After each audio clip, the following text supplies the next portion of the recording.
بچے کو پھر ظاہر ہے کہ اس کی فرع اس کی برانچ کے طور پر اکثر ایسا ہوتا ترجیح ہے کہ نہیں دی جائے گی, ماں کو ترجیح دی جائے گی ٹھیک ہے, اور بچے کو ترجیح بٹ یہ کہ کچھ لوگ کہتے ہیں جی وہ ڈاؤن سنڈروم کے لیے ایک ٹیسٹ ہوتا ہے, اگر وہ پتہ چل جائے تو ڈاکٹرز اسی وقت خود آپشن دیتے ہیں کہ آپ ابھی ابورٹ کر سکتے ہیں. آپ کہہ رہے ہیں وہ دیکھیے وہ ایک بالکل ابتدائی صورت ہے, جس طرح مفتی صاحب نے بھی کہا کہ ایک بہت ابتدائی صورت کے اندر جب ایک بالکل چھوٹا سا ایک ایمبریو جو ایک سیل کی مانند ہی ہوتا ہے. یہ جو ڈاؤن سنڈروم والا ہے یہ if I am not wrong یہ 22 to 24 ویکس میں ہوتا ہے یہ ٹیسٹ, اسی سے پتہ چلتا ہے کہ ڈاؤن سنڈروم ہے بچہ یا کوئی اور اس طرح. شرعی طور پر یہ تمام باتیں ظنیات میں سے ہیں, ان کا تعلق یقین کے ساتھ نہیں ہے. اللہ تعالیٰ پر اعتماد یقین کے ساتھ علاج کو جاری رکھیں. مفتی صاحب نے بھی اس کی وضاحت کی ہے.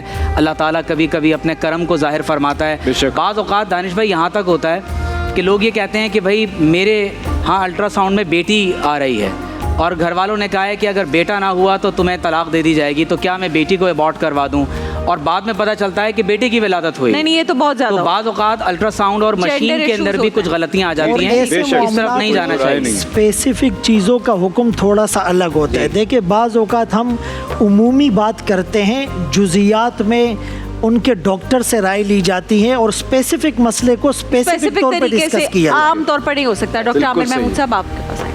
بسم اللہ الرحمن الرحیم. دیکھیے انسانی جان بہت ہی اہم ترین ایک حقیقت رکھتی ہے, اور جب ہم کسی پیدا ہونے کے بعد کسی بچے کو اگر قتل کرتے ہیں تو وہ جس طرح ایک بہت ہی قابل گردن زدنی جرم ہے, اسی طرح اس کی پیدائش سے پہلے بھی اگر اسے قتل کر دیا جائے تو ایک بہت بڑا جرم ہے. اور یہ بدقسمتی ہے ہمارے معاشرے کی کہ ہم اگرچہ سائنس میں اتنی زیادہ ترقی نہیں کر سکے, لیکن ابھی تک ناواقفیت اور جہالت ہمارے معاشرے پر چشمہ ہے. اور حالانکہ تھیلیسیمیا کے حوالے سے بہت زیادہ اویئرنیس دی گئی ہے اور بہت ساری سفارشات بھی ایسی پیش کی گئی ہیں کہ شادی سے پہلے باقاعدہ ٹیسٹ کروائے جائیں, اور اگر خدا نخواستہ ایسی کوئی کنڈیشن ہو تو پھر ان کا نکاح نہ پڑھایا جائے. لیکن یہ باتیں صرف کاغذات میں ہیں, فائلوں میں ہیں, قومی اسمبلی میں ان کی قراردادیں منظور ہوتی ہیں, عمل درآمد نہیں ہوتا. تو یہ بدقسمتی ہے بہرحال. لیکن جس کے ساتھ ایسا خدا نخواستہ واقعہ ہوتا ہے اور وہ اسے سفر کر رہے ہوتے ہیں, ان کا دکھ کرب اذیت یقینی طور پر وہی سمجھ سکتے ہیں. اللہ تعالیٰ سب کو عافیت عطا فرمائے. تو اس میں ایک تو یہی بات جو علماء کرام نے بیان فرمائی کہ اللہ رب العالمین جو ہے وہ مسبب الاسباب بھی ہے اور مدبر الامور بھی ہے. وہی بیماریاں پیدا کرتا ہے. وَإِذَا مَرِضْتُ فَهُوَ يَشْفِينِ. بیمار میں اپنی غلطیوں سے ہوتا ہوں لیکن شفا تو بہرحال وہیں سے ملتی ہے. تو اب یہ جو پیریڈ ہے, اس پیریڈ میں بجائے اس کے کہ خود اپنے آپ کو اس مقام پر رکھنا کہ ہم اپنے اور اپنی اولاد کے اچھے برے کے مالک ہیں, اللہ کی طرف رجوع کیا جائے. اور اس کنڈیشن میں قرآن کہتا ہے کہ اللہ نے جو شرط رکھی ہے نا دعاؤں کی قبولیت کی, وہ بے قرار دل ہے. امن یجیب المضطر اذا دعاہ, کون ہے جو بے قرار کی دعا کو سنتا ہے. اس کے لیے بہت نیک ہونا ضروری نہیں ہوتا, بے قراری ضروری ہوتی ہے. اس ماں کی جو اس وقت کیفیت ہوگی نا, جو بے قرار دل کے ساتھ دعا کرے گی, اللہ تعالیٰ ضرور سنے گا اور انشاءاللہ شفا میں تبدیل کرے گا انشاءاللہ. محسن نقوی صاحب, جو ضروری باتیں کہنے کی تھیں وہ ان حضرات نے کہہ دیں, لیکن ہم یہاں ایک بات یہ عرض کریں گے کہ یہ جو میڈیکل کے معاملات ہوتے ہیں ان کو زیادہ دقت سے دیکھنے کی اور سمجھنے کی ضرورت ہوتی ہے. حدیث ہے اور خود حضرت علی علیہ السلام کا بھی قول ہے کہ چوتھے مہینے جنین میں روح جو ہے وہ آ جاتی ہے. اگر روح کا مطلب یہ ہے کہ قوت متحرکہ جو ہے وہ اس میں پیدا ہو جاتی ہے, اللہ تبارک و تعالیٰ اس کو کر دیتے ہیں. تو جو میڈیکل سائنس کی روح سے جو کروموزومس ہیں, یعنی وہ اس کی کیفیت یہ ہے کہ ایک سوئی کے ناکے کے اوپر, سوئی کی نوک کے اوپر 2 سے 3 لاکھ ہو سکتے ہیں کروموزومز آتے ہیں. کروموزومز ان میں سے ہر کروموزوم جو ہے وہ لائف اوننگ ہوتا ہے, اس میں لائف جو ہے وہ ہوتی ہے, الائیو ہوتا ہے. اس میں یہ کہنا کہ عرف عام میں کہ وہ 4 مہینے پہ ہی روح آتی ہے, وہ ظاہر ہے کہ لوگوں کا تجربہ اور اس زمانے میں جو میڈیکل سائنس جس حد تک ڈیولپ تھی اس کی بات ہے. اس میں اگلا سوال جو ہمارا خیال ہے ہونا چاہیے وہ یہ کہ کیا معاشرے کو ایک ایسا فرد جو ہے وہ فراہم کرنا, ایک ایسا فرد اس میں پیدا کرنا